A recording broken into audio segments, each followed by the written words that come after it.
మీరు అడవిలోకి వెళ్ళారు. అంటే మిగతా అడవులు వేరు, రాచకొండ గుట్టలు వేరు. మిగతా ప్రాంతాల అడవి అంటే కొంచెం పచ్చని చెట్లు ఉంటాయి. ఒక చెట్టు కింద కూర్చోవచ్చు. ఇప్పుడు మనకు కనిపిస్తున్న గుట్టలన్నీ కూడా మనం అక్కడ వెళ్ళినా వెళ్ళలేము, వెళ్ళినా బయటికి కనిపిస్తాం. తల దాచుకోవడం కొంచెం ఇబ్బంది ఉంటుంది. అటువంటి ప్రాంతాలు ఎలాగ మీరు పనిచేసేవారు?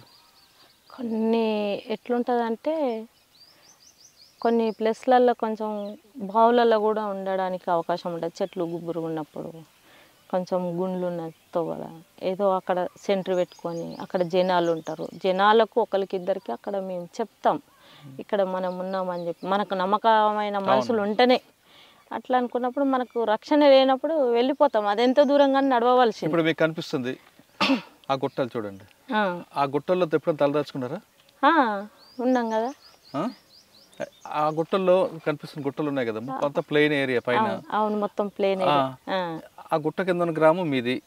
ఇక్కడ మీ గ్రామస్తులకు తెలుసు అక్కడ ఉన్నారని. ఆ గుట్టలు ఎలా తలదాచుకుంటారు? అంత కనిపిస్తుంటాం కదా. అక్కడ మొత్తం కనిపిస్తున్నాం కదా, ఆ గుండ్లు ఉన్నాయి. ఆ గుండ్ల కిందనే ఉండేది మేము, బయటికి వెళ్ళకుండా. మాకు ఫుడ్ అది ఇది కావాలంటే పొద్దుగాలే అరేంజ్ చేసుకునేది. జనాలు తెచ్చేది. రాత్రులు మాకు ఒక దగ్గర ఉండంగా అన్న, మేము ఎక్కడ అంటే అక్కడ వెళ్ళిపోవాలి. ఇలా గుట్టల్లో వెళ్తున్నప్పుడు పోలీసులు ఎప్పుడైనా పడ్డారా? ఎదురుపడ్డారా? పడ్డారు. ఇప్పుడు మాకు ఇక్కడికి వెళ్ళి కాకుండా చిత్తపూరు ఏరియాలో అక్కడ వెళ్ళినప్పుడు మేము ఇట్లే మార్నింగ్, ఆ రోజు ఎందుకో మార్నింగ్ అడివే కాబట్టి మార్నింగ్ నడుచుకుంటూ వెళ్తున్నాం. వాళ్ళు వాళ్ళు పోతున్నారు, మేము అక్కడికి వెళ్ళి ఇక్కడ వస్తున్నాం. వస్తున్నప్పుడు ఏం చేసినామంటే వాళ్ళు ఉన్నారు, ఒక 50-60 మంది ఉన్నారు. మేము ఒక 15 మంది అట్లున్నాం. 10-15 మందిమే ఉన్నాం. అది అలాంటప్పుడు ఏంటంటే వాళ్ళు మమ్మల్ని చూడలేదు, మేము చూసాం. నేను పైలట్, నా వెనుక ఇంకా వేరే వాళ్ళు ఉన్నారు. అయితే వాళ్ళు వస్తున్నారని చెప్పి మాకు మా కమాండర్కి కాషన్ ఇస్తే, మీరు సైలెంట్గా ఉండండి, ఏమనకండి, ఒకవేళ వాళ్ళు ఫైర్ చేసినప్పుడు మనం ఫైర్ చేద్దామని చెప్పి మా కమాండరు ఆదేశాల మేరకు అక్కడ ఆగిపోయాం. వాళ్ళు వెళ్ళిపోయారు. వాళ్ళ దారి మట్టి వాళ్ళు వెళ్ళిపోయారు. సెల్లర్లు భుజాల మీద పెట్టుకున్నారు, వెళ్ళిపోతున్నారు. వాళ్ళు ఒక 50 మంది దాకా ఉన్నారు. వాళ్ళు అంటే వాళ్ళు మేమున్నామని రాలేదు, కుమింగ్ కోసం అని వచ్చారు వాళ్ళు. మీరు ఎప్పుడైనా అటువంటి కూంబింగ్లో తారసపడినప్పుడు ఎక్స్చేంజ్ ఆఫ్ ఫైర్లో తప్పించుకున్నారా? ఎప్పుడు? 2005 ఇంద్రప్రియాల ఏరియాలో, మెదక్ డిస్టిక్. అక్కడ కమాండర్గా నేనే ఉన్నాను అప్పుడు. అక్కడ ఏంటంటే నల్లమల్ల ఏరియాలో రామకృష్ణను చుట్టుముట్టిరని చెప్పి వాళ్ళకు డ్రెస్సులు అవి ఇవి కొంచెం సమస్యగా ఉంది. అలాంటప్పుడు ఏంటంటే మేమే ఇక్కడ స్టిచ్చింగ్ చేయించి వాళ్ళకు పంపించాలి. ఎక్కడ? మెదక్లో స్టిచ్చింగ్ చేసి అక్కడ వాళ్ళ ఏరియాకు పంపించాలి. అలా పంపించాలి. ఆ టైంలో ఏమైందంటే మేము పైన ఈ టైంకి వెళ్ళినా ఆ డ్రెస్సులు తీసుకొచ్చినా అక్కడ పెట్టినా, అక్కడ ఇంకా దళ సభ్యులు ఉంటారు కానీ వాళ్ళని పంపించలేం కదా. వాళ్ళు ఏ టైంలో ఎట్లుంటారో తెలియదు కాబట్టి నేనే వెళ్ళి తీసుకొచ్చిన. నైట్ అయింది, నైట్ అక్కడే పడుకున్నాం. ఆ అడవిలో. అక్కడ అది కిష్టాపురం అని ఒక విలేజ్ ఉంటుంది. ఏ police station? Kukunurpalli police station? కాదు, తూప్రాన్ పోలీస్ స్టేషన్. అక్కడ ఉన్నాం. అక్కడ మేము ఉండబట్టి ఒక 1 వీక్ అవుతున్నదిలే. అక్కడక్కడ ఏరియాలోనే, విలేజ్లలో మామూలుగా తిరుగుతున్నాము. ఆ టైంలో ఏమైందంటే ఎర్లీ మార్నింగే వాళ్ళు వచ్చేసారు, పోలీసు వాళ్ళు. వాళ్ళకు ఎట్లా తెలిసిందో ఏమో ఆ విషయం మాకు తెలియదు. 2005 అది జనవరి అనుకుంటా, జనవరి 5 ఏమో. ఆ రోజు ఇక గిట్లే ఆకులు మొత్తం రాలిపోయినాయి. వాళ్ళు వచ్చిర్రు. మేము అన్ని సామాన్లు అన్నీ ఉంటే కొంచెం మోసేటివి మోయని ఉంటే వేరు వేరు చేసిన. అప్పటిదాకా సెంట్రీ నేనే ఉన్నా. 4 గంటలకు వేరే ఒక అబ్బాయి ఉండే దళసభ్యుడు, ఆయనను పెట్టిన చూసుకో అని చెప్పి. వెళ్ళి అవన్నీ చదురుకుంటున్నాము. మేమే వంట చేసుకునేది. ఆ గిన్నెలు అవన్నీ చదురుకుంటున్న క్రమంలో ఒక అబ్బాయి గిన్నెలు తోముతున్నాడు, నేను నీళ్ళు పోస్తున్నా. ఆయన ఆల్రెడీ వచ్చేసిండు, మాకు అన్నంతా వచ్చేసిండు. ఇదంతా గ్రౌండ్ ఉన్నారు. అక్కడ ఒక చెట్టు ఉంది, ఆ చెట్టు కింద వచ్చి కూర్చున్నాడు అన్నట్టు ఆయన. అరే సంతోష్ ఎవరో వచ్చినట్టుంది చూడు అక్కడ అని అంటే, లేదు కామ్రేడ్, షికారు వాళ్ళు అని చెప్తున్నాడు. ఏ షికారు వాళ్ళు కాదు, మంచిగా చూడు అని. ఆయనకు నాకెంత బండి అంత ఉన్నాం మేమిద్దరము. దళం మొత్తం ఇక్కడ ఉంది, సెంట్రీ అక్కడ ఉంది, యాప్ చెట్టు అంత ఉంటుంది. ఆ సెంట్రీ కూడా చూడలే ఆయన. వెళ్ళిపోతున్నాం కాబట్టి ఆయన కూడా ఏంటంటే వెళ్ళిపోతున్నాం, బ్యాగ్ వేసుకుని వాళ్ళని చెప్పి లోపలికి వచ్చేసిండు ఆయన. వాళ్ళు ఎప్పుడో వచ్చి చుట్టుముట్టేసిరు. ఎవరో సుధంప అని చెప్పి నేను, ఆ మధు అనే అబ్బాయి ఇద్దరం ఆ బ్యాగులు ఆడేసినాం. చలో ఆయన తుపాకీ తీసుకొని వెళ్ళిపోయేసరికి వాడు ఫైరింగ్ చేస్తూనే ఉన్నాడు. అంతలోనే ఇక మొత్తం చుట్టుముట్టేసిండు. అసలు మనం ఇక్కడికి వెళ్ళి ఫైరింగ్ చేస్తే వాడు మనల్ని తప్పించుకునే లేదు, ఇంకిత నష్టం అవుతామని చెప్పి మేము జంప్ చేసినాం. ఉరికేసరికి వాడు బాగా ఫైరింగ్ చేసిండు. అక్కడ ఏంటంటే అక్కడ పడిపోయా నేను ఒక బండ మీద. నా మీదకి వెళ్ళి ఒక 4-5 పడ్డారు. నా మీదకి వెళ్ళి నన్ను దుంకి వెళ్ళిపోయారు. నేనేం కింద పడిపోయినా. ఆ చంద్రబాబు గుంటలని తీసిరు, ఇంత గుంటలు అని చెప్పి అప్పుడు ఆ అండ్ల పడిపోయినా. నేను అండ్ల పడిపోయినా, బ్లడ్ కారుతూనే ఉంది. ఇక అక్కడికి వెళ్ళి అయితే తప్పించుకొని బయట పడ్డాక గుంతలు పడ్డం చూడలేదు, చూసిరు మా వాళ్ళు తప్పించుకోవడానికి. అక్కడ మా పోలీసులు చూడలే. వాడు ఫైరింగ్ చేస్తూనే ఉండు. మాకు బాగా ఫైరింగ్ జరుగుతుంది, చుట్టూ జరుగుతుంది. ఇక్కడ గుండ్లు ఉన్నాయి, ఆ గుండ్ల మీదకి వెళ్ళి వాడు కొడుతున్నాడు. మేము కింద అయిపోయినా, వాళ్ళు ఐటోళ్ళు ఉన్నారు. దానివల్ల ఇక మేము తప్పించుకొని నేను రాలేను అని చెప్పి వీడికెళ్ళి అంత దూరం మురికా, బ్లడ్ కారుతున్నది. నేను రాలేను, ఇక మీరు వెళ్ళండి అని అంటే మా వాళ్ళు మళ్ళీ అంత దూరం వెళ్ళి నన్ను గుంజుకొని ఉరికిరు. ఇక నేను ఒక్కదాన్నే ఉన్నా లేడీ, అందులో అందరూ బాయిస్తే ఎంత ఒక 9 మంది ఉన్నాం. అలాంటప్పుడు ఇక తప్పించుకొని అక్కడికి వెళ్ళి ఇంకా ఒక 3-4 డేస్ అన్నం లేదు మాకు. ఇక వాటరే ఆడ ఈడ తెచ్చుకొని సాటుకు అట్లా తాగి ఎన్నో దగ్గర షెల్టర్ తీసుకొని అట్లా ఉన్నాం. అది అయినా ఒక 3-4 డేస్కే ఇంకా ఒకరినికంగా ఒకరు వెళ్ళిపోతూనే ఉన్నారు. ఇక వీళ్ళు భయపడి దళ సభ్యులు వాళ్ళు ఎక్కువ రోజులు కాలేదు, వాళ్ళు వచ్చి కూడా తక్కువ టైంలో 1 సంవత్సరం 6 నెలలు అట్లా వెళ్ళిపోతున్నారు. అసలు వీళ్ళు వెళ్ళిపోతున్నారు ఏంది అసలు. ఇక వీళ్ళు వెళ్ళిపోయారంటే మాకున్న షెల్టరు మళ్ళీ వచ్చి పోలీసు వాళ్ళు అది చేస్తారు, ఏంటి పరిస్థితి అని చెప్పి ఇక వాళ్ళు ఉన్నోళ్ళమే ఉన్నా సరే అని ఇక ఇప్పుడు నువ్వు వెళ్ళిపోయినావు అనుకో, మళ్ళీ పోయి పోలీసు వాళ్ళకి చెప్తే మాకు ఇబ్బందే కదా. ఇక్కడికెళ్ళి మళ్ళీ ఎక్కడో వెతుక్కోవాలి, నైట్ వెతుక్కోవాలి, మళ్ళీ తీసుకుపోయి అక్కడ ఉండాలి. ఇక చాలా ఇబ్బంది ఉండేది. ఇక కాదమ్మా, రాచకొండ నుంచి మెదక్ ఎందుకు వెళ్ళావు? మెదక్లో ఇప్పుడు ధర్మన్న అనే కామ్రేడ్ ఇక్కడ చనిపోయాడు, అమరుడు అయింది. అందులో అక్కడ పోయే వాళ్ళు ఒక 6 మంది చనిపోయారు ఆ ఎన్కౌంటర్లో. అక్కడ మెదక్కి వెళ్ళిపోయేవాళ్ళు. అదే టైంలో తెల్లారైతే వాళ్ళు వెళ్ళిపోవాలి. అదే టైంలో ఎర్లీ మార్నింగ్ ఇక్కడ ఎన్కౌంటర్ జరిగింది. ఆ ప్లేస్లో నన్ను పంపించారు పార్టీ. మీరు ఇంకెవరు? నేనైతే నేను ఒక్కదాన్ని ఇక్కడికి వెళ్ళింది. అప్పుడు తీర్మానం చేసింది ఒక 6 మెంబర్స్ని తీర్మానం. రాచకొండ నుంచి ఎలా వెళ్ళారు అక్కడికి? రాచకొండ నుండి ఇక్కడికి వెళ్ళి నడుచుకుంటూనే వెళ్ళాం. మెదక్ నడుచుకుంటూనే వెళ్ళాం. ఎన్ని రోజులు పట్టింది? పడుతుంది ఒక 8 రోజులు 9 రోజులు అట్లా పడుతుంది నడుచుకుంటూనే వెళ్ళేది. ఇక నడిచినామంటే ఈ పొద్దున నుండి ఇక సివిల్లో నడిచేది. కొన్నిసార్లు డ్రెస్ మీద తక్కువ పోయేది, కానీ చాలామంది ఉంటే డ్రెస్ మీద వెళ్ళాము. ఒక 2-3 ఉంటే సివిల్లోనే వెళ్ళేది. ఇట్లానే మామూలుగా వెళ్ళిపోయేది, నడుచుకుంటూనే వెళ్ళేది. కొండల నుండి వెళ్ళేది. ఇక మామూలుగా విలేజ్లు ఇట్లా కలిసినప్పుడు ఇట్లా మామూలుగా జనాలతో మాట్లాడుకుంటూ కూడా వెళ్ళేవాళ్ళం. అట్లా మెదక్లో అక్కడ తప్పించుకున్న తర్వాత మళ్ళీ ఎక్కడికి వచ్చారు? అక్కడ తప్పించుకున్న తర్వాతకి మేము ఇంకా వేరే మా కార్యక్రమంలో ఉండే కొన్ని యాక్షన్ ఉండే నర్సాపూర్ ఏరియాలో, అక్కడ యాక్షన్ చేసినాం. గుమ్మడిదల కానీ నర్సాపూర్ దళ అది. అంతకుముందు గుమ్మడిదల ఉండే, మెదక్ నెత్తేక ముందు గుమ్మడిదల అని ఉండే. గుమ్మడిదల ఇక్కడ ఉండే ఇంద్రప్రియాలకు దగ్గరలో ఉండే. అది మేము నర్సాపూర్ ఏరియాలో వేరే దళం ఏర్పాటు చేసినాం 1+2. అప్పుడు ఇక్కడ నల్లమల్లని చుట్టుముడుతురు అనే ఉద్దేశంతో అక్కడ ఒక కార్యక్రమం తీసుకొని మేము ఒక 2-3 ఇన్ఫార్మర్లను వేసేసినాం. అక్కడ వేసేసినాక ఆ తర్వాతకి కొద్ది రోజులకు మా జిల్లా సెక్రటరీ ఉండే వరంగల్ డిస్టిక్. ఆ వరంగల్ డిస్టిక్ జిల్లా సెక్రటరీకి ఆయనకి ఏమైందో ఏమో, మేము వెపన్స్ అన్నీ ఒకడ పెట్టినాము. అక్కడ పెట్టిన తర్వాత ఆయనకి ఏమైందేమో, నేను వస్తా కానీ మీరు వెళ్ళండి అని చెప్పి ఆయన ఒక 9 పిస్టోలు ఉంచుకున్నాడు. మరి వస్తాడు కదా, మళ్ళీ ఆయన పై స్థాయి కాబట్టి మనం అడిగితే కొంచెం మనం రహస్యంగా జీవితం ఆయనను మనం అన్నీ అడగలేం కదా. నేను వస్తా కానీ మీరు వెళ్ళండి అని చెప్పి ఆయన మాకు ఏపీటీ ప్లేస్ చెప్పిండు. అక్కడికి వెళ్ళి ఆయన ఎక్కడ వెళ్ళిండో మాకు తెలియదు. అసలు మేము నల్లమల్లకి వచ్చేదాకా మాకు తెలియదు కదమ్మా. అప్పుడులో గోపీచంద గ్రానైట్స్ మీద వాటి మీద అటాక్ జరిగి ఎవరు చేశారు? ఎక్కడ? గోపీ కృష్ణ గ్రానైట్స్. ఆ విషయం తెలియదు నాకు. మెదక్లో 2-3 సంఘాలు పెద్దవి జరిగాయి కదా. మేము పోయినప్పుడు అయితే ఏం జరగలేదు. అంతకుముందు జరిగినాయి ఏమో కానీ. అంటే మీరు ఓన్లీ ఇన్ఫర్మేషన్ తప్ప వేరే యాక్షన్ చేయలేదు? వేరే యాక్షన్స్ చేయలేదు. మరి ఇప్పుడు అరెస్ట్ అయ్యారు? 2006లోనే. ఎక్కడ? శ్రీశైలంలో. ఎలా ఎందుకు అట్టెందుకు వెళ్ళారు మళ్ళీ మీరు?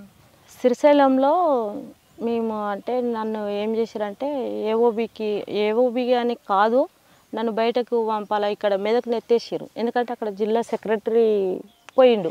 దుబాక్ శంకర్ ఉండేవారు కదా అప్పుడు? దుబాక్ శంకర్ ఉన్నప్పుడు లేను నేను, ఉండే ఆయన దుబాక్ శంకర్, కానీ నేను అప్పుడు లేను. ఆయన వెళ్ళిపోయినాక చాలా కాలానికి వచ్చిన కదా ఆయన. అక్కడ ఏఓబికి నల్లమల్ల వెళ్ళారా శ్రీశైలం? నల్లమల్లకి వెళ్ళినాము. నల్లమల్లకి వెళ్ళిపోయినాక అక్కడ మన్ననూరు అక్కడ అటాక్ ఉంది. అందులో ఉన్నారు మీరు? అందులో లేము. కానీ ఆ మన్నూరు అటాక్ కాకముందు పూడి దండరాజుకి కాలుకి దెబ్బ తగులుతుంది ఎందుకు? ఏమో అది వాళ్ళంతా అదే ఊహించుకుంటారులే. కానీ ఏం జరిగింది అప్పుడు? ఏం జరగలేదు, నాకు చిన్న ఆపరేషన్ అయింది కాలుకి. నేను వేరే దగ్గర ఆపరేషన్ చేయించుకున్నా.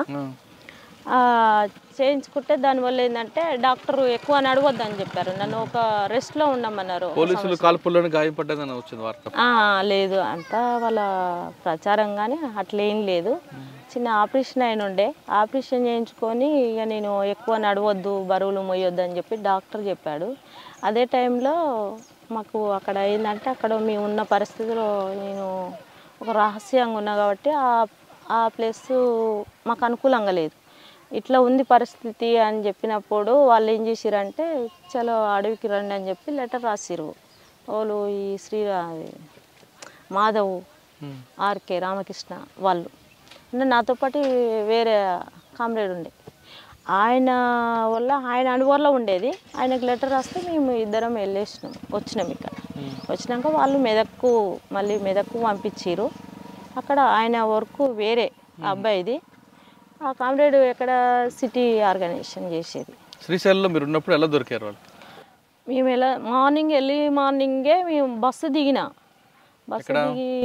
ఎక్కడ ఈ చున్నిపెంట అని చెప్పి లింగాలగట్టు, అక్కడ బస్సు దిగి నేను వెళ్ళి వస్తున్నాను అన్నట్టు, లింగాలగట్టుకు రావాలి.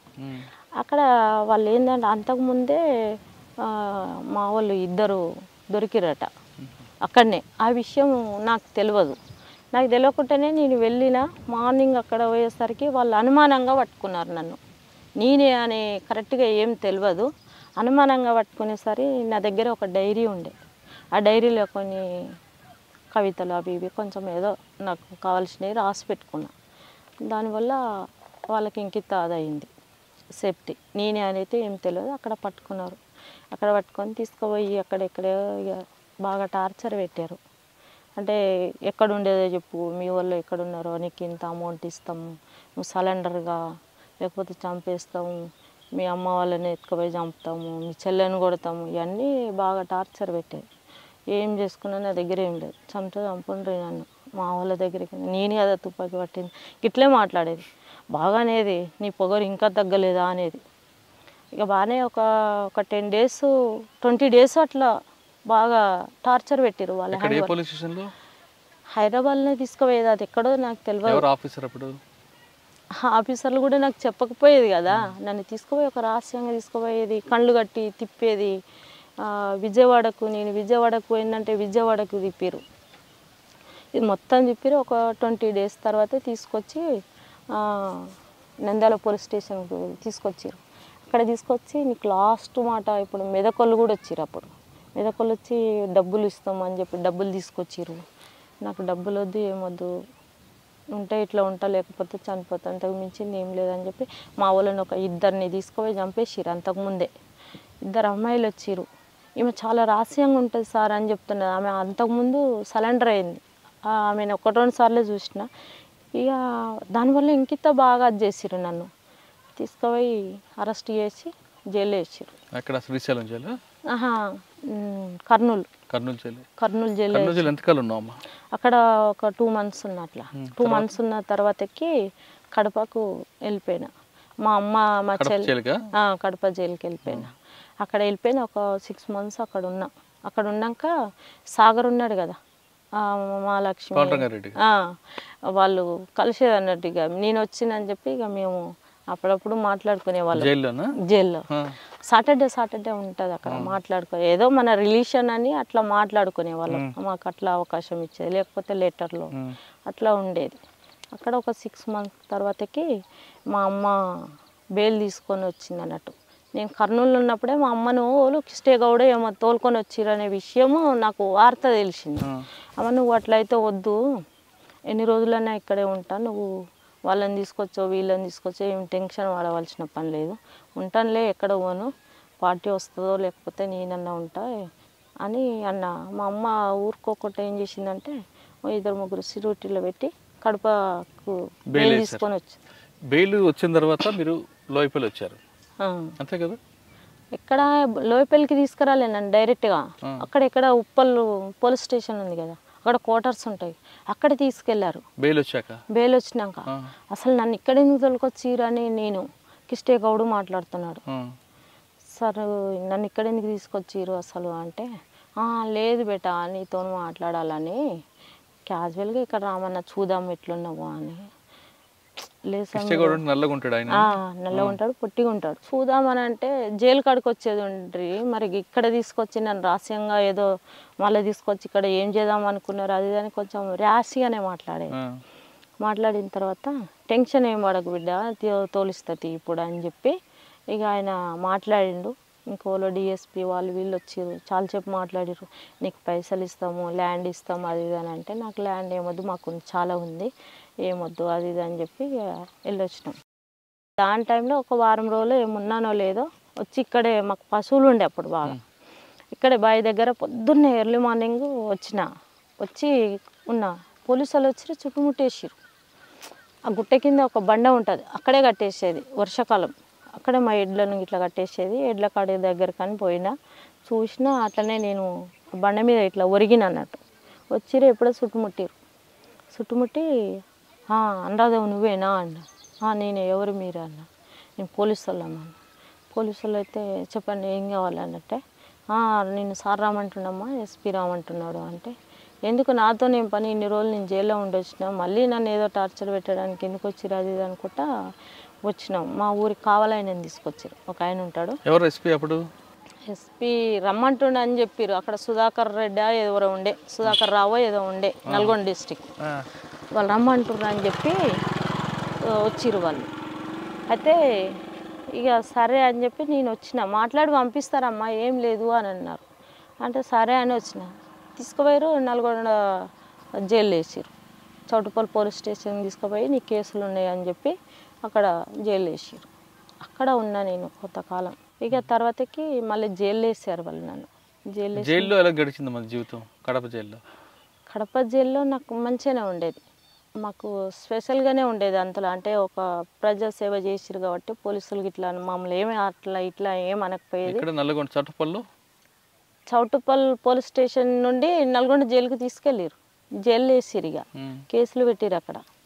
అక్కడ కేసులు పెట్టి అందులోనే ఉన్నా నేను ఒక సంవత్సరం దాకా ఉన్నా. నల్గొండ జైలుకి వెళ్ళావు. జైల్లో ఉన్నప్పుడు నయం మనుషులు వచ్చాడు. జగన్ అని ఒక అబ్బాయి వచ్చిండు జైలుకి అంటే మాకు సామాన్ తీసుకొని వచ్చిండు ఆయన. ఎవరో నాకు తెలియదు. ఇంకొక అక్క అరుణక్క అని ఉండే, ఎవరు నల్గొండ జిల్లా సెక్రటరీ రవి అని అమరుడు అయ్యిండు, వాళ్ళ భార్య ఉండే. ఆమె నేను పోయేసరికి ఆమె ఉన్నది. ఆమె నేను ఉన్నాక ఏం చేసిందంటే ములాఖతు పెట్టిరు మాకు. ములాఖతు పెట్టిన తర్వాత నేను వెళ్ళి మాట్లాడరపో అని చెప్పి నన్ను పంపించింది ఆమె కూడా. అయితే నువ్వు వెళ్ళవా అంటే, నేను కోర్టుకు పోయే పని ఉంది, నువ్వు వెళ్ళి మాట్లాడరా, మనోళ్ళు అయితేనేమో ఏమైనా తెస్తే తీసుకో లేకపోతే అవసరం లేదని చెప్పి వెళ్ళిపోయింది ఆమె. అయితే నేను వెళ్ళాను. అక్కడ వెళ్ళిన తర్వాత అరుణక్క అంటే మీరేనా అక్క అని అన్నాడు. అవునన్నా మేమే అన్న సాంబశివుడు పంపించిండు అక్క, ఓ సామాన్ అంతా పంపించిండు, మీకు సామాన్ లేవట కదా అని అన్నాడు. సామాన్ లేవని ఎవరికి చెప్పలేదే మేము అనేమో నేను. లేదక్క సాంబశివుడు జైల్లో ఉన్న సమస్యలు వాళ్ళకి తెలుసు కదా పార్టీ వాళ్ళకు, పంపించిండు అని చెప్పి చాలా మూట ఒక చెద్దర్లా కట్టుకొని వచ్చిండు. కవర్ లేదేం లేదు, ఇంత పెద్ద చెద్దర్లా వరిచి ఆ చెద్దర్లో ఆడ పెట్టిరు అన్నట్టు. అందులో కొబ్బరి నూనె, బట్టలు, చెప్పులు, ఇక మా లేడీస్కి సంబంధించిన బ్రెడ్, బిస్కెట్ ప్యాకెట్స్ ఇవన్నీ ఉన్నాయి అన్నట్టు అందులో. అయితే మేము ఇవన్నీ ఎవరికి రాసియలేదు, మేము తేమని చెప్పలేదు, మా రిలేషన్ వచ్చినా మేము ఎవరికి ఏం చెప్పలేదు, నువ్వు ఎవరో మాకు తెలియదు అన్నా అని నేనన్నా. లేదక్క పార్టీ పంపించింది, మీకు కావాల్సి ఉంటే ఓ లెటర్ చూడండి అంటున్నాడు.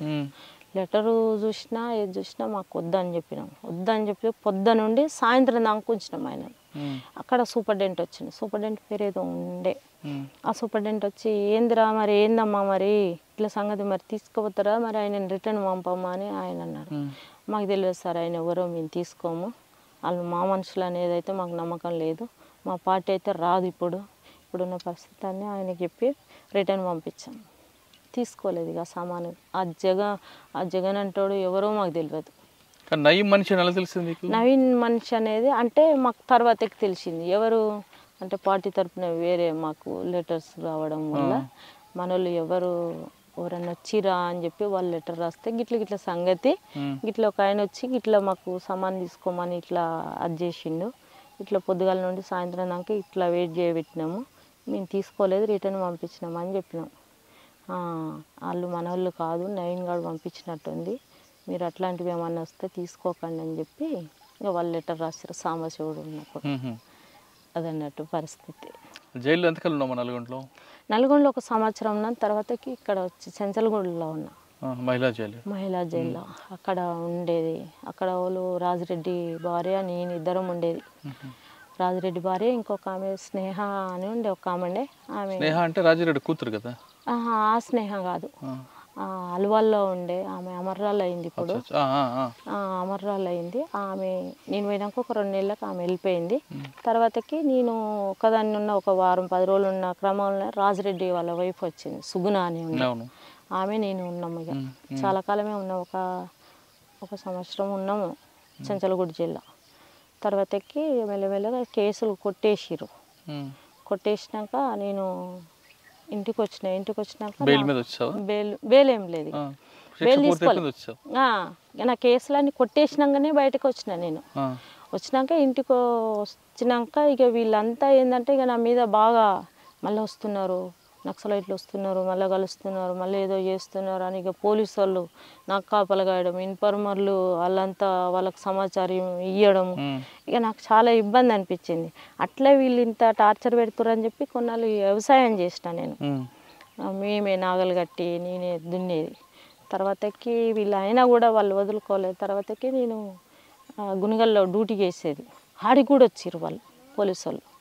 ఆడికి కూడా వస్తే అంత బాగాలేదు అని చెప్పి ఇక నేను వేరే నాకు కాంటాక్ట్ ఉంటే అక్కడ లెటర్ రాస్తే నువ్వు ఊర్లో ఉండకు ఇక వాడంతా ఇక నీ మీద అది పడ్డది, సరే వచ్చాయని చెప్పి ఇక లెటర్ వెళ్ళిపోయాను. ఇక నేను అంటే ఇక వేరే ప్రాంతంలో ఉన్న దళము అని ఏం లేను, వేరే ప్రాంతంలో రహస్యంగానే ఉన్న కొన్నాళ్ళు. తర్వాతకి తిరుమలగిరి వెళ్ళా. తిరుమలగిరి ఇది సూర్యాపేట అక్కడ ఉంటుంది చూడు, అరవపల్లి, అక్కడ ఏరియాలో దళం పెట్టాలని పార్టీ నిర్ణయం. కానీ నాకు పార్టీ నుండి లెటర్స్ వచ్చేది, కానీ మధ్యలో నాకు ఏం చేసిరట ఆ పార్టీ ఏం చేసిందంటే ఒక ఆర్ఎంపీ ఇంట్లో ఉంచిరు వాళ్ళు నన్ను. అంటే 1+2గా తిరగాలని చెప్పి లెటర్ వచ్చింది. లెటర్ వచ్చినప్పుడు ఇక పార్టీ చెప్పిన పని నేను అమలు చేయాలి కాబట్టి నేను అక్కడికి వెళ్ళాను. అక్కడికి వెళ్ళినాక అక్కడ జరిగిన స్టోరీ ఏంటంటే ఒక 6 months నాకు అక్కడ ఏరియాలో పరిచయాలు కావాలంటే కొంచెం నేను అక్కడ ఉండాలి, అక్కడక్కడ తిరిగేదాన్ని. అక్కడక్కడ జనాలను పరిచయం చేసుకొని అక్కడ ఎవరైతే మనకు అనుకూలమైన వ్యక్తులు ఉన్నారో వాళ్ళని తీసుకుపోయి అక్కడ పరిచయం చేసుకున్న క్రమంలో ఇక వాడు నా లెటర్స్ అన్నీ ఎప్పుడో ఇప్పేది, చదివేది, మళ్ళీ వాడే రాసిచ్చేది. ఎవరు? ఒక ఇన్ఫార్మర్, ఈ ఆర్ఎంపీ డాక్టర్ అంటాడు. నాకేం తెలుస్తలేదు, ఇదంతా ఏదో రాంగ్ ఉన్నదని చెప్పి నేనేం చేసినంటే వాడికి తెలిసే ప్లేసులనే నేను రూమ్ తీసుకొని ఉన్నా సపరేట్గా. పార్టీ నాకు లెటర్ రాసింది, దానివల్లనే నేను రూమ్ తీసుకున్నా. నువ్వు వర్క్ కొన్నాళ్ళు ఇది ఆపి ఇంకా వేరే వర్క్ చేయి అని చెప్పి నాకు పార్టీ లెటర్ రాసింది. దానివల్ల ఏం చేసిందంటే నేను ఒక హాస్పిటల్లో నర్సు ట్రైనింగ్ చేసిన. అక్కడ మురళీధర్ సార్ అని ఉంటాడు, అక్కడ నేను నర్స్ ట్రైనింగ్ చేసిన. నేను వండుకునేది తినేది ఎర్లీ మార్నింగ్ 7కి అట్లా వెళ్ళిపోయేది, మళ్ళీ నైట్ 7:30కి అట్లా వచ్చేది. అక్కడ వచ్చినప్పుడు ఏం చేసేదంటే నేనున్న ప్లేస్ ఎవరికి తెలియదు ఇంకా.